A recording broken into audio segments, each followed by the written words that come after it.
Daniel was 38 years old and worked as a maintenance supervisor at a large downtown hotel. He wasn't rich. He wasn't famous. He wasn't the kind of person people noticed when he walked into a room. He was simply a hard-working man trying to keep his life together.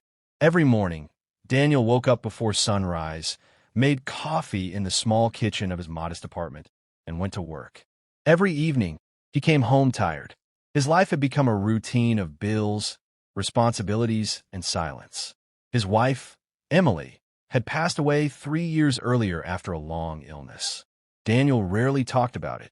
People often told him that time healed everything. Daniel had learned that time didn't heal everything.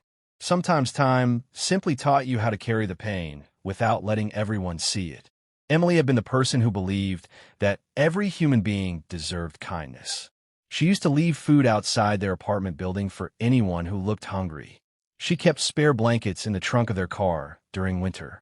She once spent an entire afternoon helping an elderly stranger find his lost wallet. Daniel used to tease her about it. "You're going to give everything we own away someday," he would say. Emily would smile and answer, "Then we'll still have each other." That sentence stayed with Daniel long after she was gone. 3 years later, he still kept a photograph of her inside his wallet. That night, Daniel had stayed late at work because one of the hotel's heating systems had broken down. By the time he finished, it was almost midnight. Rain had started falling. Not heavily, just enough to make the streets shine beneath the streetlights. Daniel drove slowly through the city, thinking about the stack of bills waiting for him at home. His car needed repairs. His apartment rent was due in a few days. His boss had recently warned him that overtime hours might be reduced. He was tired. He was worried. And more than anything, he felt alone. Then he saw him. At first, Daniel thought the man was homeless. The stranger sat on the edge of the sidewalk beneath a broken street lamp. He wore a dark gray coat that was soaked from the rain. His shoes were wet. His head was lowered between his hands. Daniel passed him. For several seconds, he kept driving. Then something inside him whispered Emily's name. Daniel looked into the rearview mirror. The man was still sitting there. No umbrella, no phone, no one beside him. Daniel slowed down. He drove another 20 yards. Then he stopped. He stared at the steering wheel. "Come on, Daniel," he whispered. "You don't have to get involved." But he remembered Emily. If you can help someone, she had once told him, don't wait for someone else to do it. Daniel sighed. He turned the car around. When he pulled up beside the stranger, he lowered the window. "Sir?" The man didn't respond. Daniel tried again. "Are you okay?" The stranger slowly raised his head. His eyes were red. His face was wet with tears and rain. For a moment, Daniel thought the man might tell him to leave. Instead, the stranger whispered, "I'm sorry." Daniel frowned. "Why are you apologizing?" The stranger looked away. "I don't know." Daniel parked the car and stepped out. "It's cold. You shouldn't be sitting here." The man shook his head. "I don't have anywhere to go." Daniel looked at him carefully. There was something different about him. He didn't look drunk. He didn't look angry. He looked completely broken. "What happened?" Daniel asked. The stranger swallowed. "My daughter." He stopped. His voice cracked. "My daughter died today." Daniel froze. The rain seemed louder. "What?" The stranger covered his face. "She was 22. Daniel didn't know what to say. The man continued. "She was sick for a long time. I promised her I wouldn't leave her alone. I promised her I'd be there." His shoulders began shaking again. But tonight, he couldn't finish. Daniel stood there silently. He knew something about losing someone you loved. He knew what it felt like to have a future disappear in a single moment. So he didn't tell the man that everything would be okay, because sometimes those words only made people feel more alone. Instead, Daniel took off his jacket and placed it around the stranger's shoulders. "Come with me," he said. The man looked up. "Where?" "Somewhere warm." "I don't have money." "I didn't ask you for money. I can't pay you back." Daniel shook his head. "You don't have to." The stranger stared at him as though he couldn't understand. Daniel opened the passenger door. "Come on." After a long silence, the man slowly stood. His name was Michael.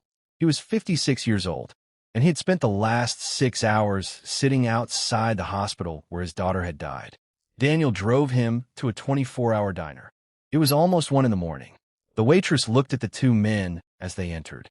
Michael walked slowly, still wearing Daniel's jacket. Daniel guided him toward a booth. "Coffee?" the waitress asked. Daniel nodded. "And something hot to eat?" Michael immediately shook his head. "No, just coffee." Daniel looked at him. "When was the last time you ate?" Michael didn't answer. The waitress understood. "2 breakfasts," Daniel said. Michael looked uncomfortable. "Please, I can't." "You can." The food arrived 10 minutes later. Michael stared at the plate. Eggs, toast, potatoes, a cup of coffee. He picked up the fork, but couldn't eat. His hands were trembling. Daniel quietly pushed the plate closer. "You don't have to talk." Michael looked at him. "Why are you doing this?" Daniel paused. Then he reached into his wallet. He pulled out Emily's photograph. "My wife used to believe people needed help even when they were too proud to ask for it." Michael looked at the photograph. "What happened to her?" "She died 3 years ago." Michael's eyes softened. "I am sorry." Daniel nodded. "Me too." For the first time that night, Michael took a bite, then another, and suddenly he began crying again. Not loudly, just silent tears falling onto the table. Daniel didn't interrupt him. He simply stayed. Sometimes the greatest kindness isn't finding the right words. Sometimes it is simply refusing to leave. After Michael finished eating, Daniel asked where he lived. Michael gave him an address. Daniel drove him there. It was a small apartment building on the other side of town. Michael didn't move when they arrived. "That's my home," he whispered. Daniel looked at the building. "Then why aren't you going inside?" Michael stared through the windshield. "My daughter's things are still there." He wiped his eyes. Her shoes, her books, her jacket, everything. Daniel understood. "You don't have to go in tonight." Michael looked at him. "Where am I supposed to go?" Daniel thought for a moment. Then he said something that surprised even himself. "You can stay at my place." Michael immediately shook his head. "No." "Why?" "Because you're a stranger." Daniel smiled sadly. "So are you." Michael almost laughed. It was the first hint of a smile Daniel had seen all night. But Michael still refused. Daniel didn't push. Instead, he handed him a small card with his phone number. "If you need someone to talk to, call me." Michael stared at the card. "You really mean that?" "Yes." Daniel started the car. He drove away, but he didn't make it more than 3 blocks. He stopped. He looked at Emily's photograph again. Then he turned around. When Daniel returned, Michael was still standing outside his building. Daniel rolled down the window. "I changed my mind." Michael looked confused. "You're coming with me." "Why?"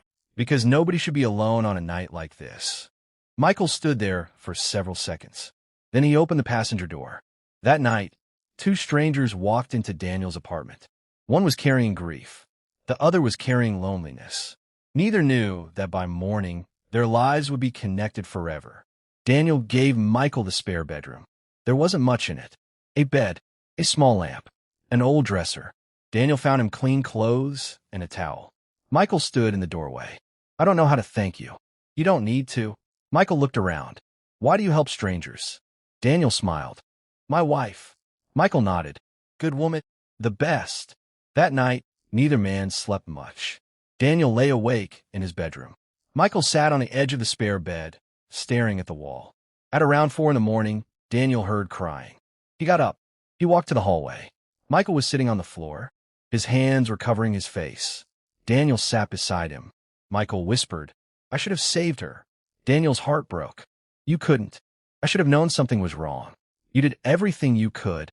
I promised her." Daniel looked at him. "You kept your promise by being there." Michael shook his head. She was afraid. Daniel felt tears forming in his eyes. "I know." Michael looked at him. "How?" Daniel took a breath. "My wife was afraid too." The 2 men sat on the floor until sunrise. They talked about the people they had lost. They talked about regrets. They talked about the things they wished they had said. And when morning finally came, something had changed. They were no longer strangers. They were 2 broken people who had found each other on the darkest night of their lives. Michael stayed with Daniel for 3 days, then 3 weeks, then 3 months. During that time, Daniel learned about Michael's daughter, Sarah. Sarah had been a nursing student. She loved children. She volunteered at a community center every weekend. She wanted to become a pediatric nurse. Michael showed Daniel photographs. Sarah smiling beside a Christmas tree. Sarah holding a little boy's hand. Sarah laughing with her father. Daniel began to understand why Michael was so devastated. Sarah wasn't just his daughter. She was his entire future. But Michael had a problem. He had lost his job because he spent so much time caring for Sarah during her illness. His savings were almost gone. The hospital bills were enormous. And now he had no idea how he would pay rent. Daniel didn't have much money either. But he had something else. An idea. He remembered the community center Sarah had volunteered at. What if we helped finish something she started? Daniel asked. Michael looked confused. What?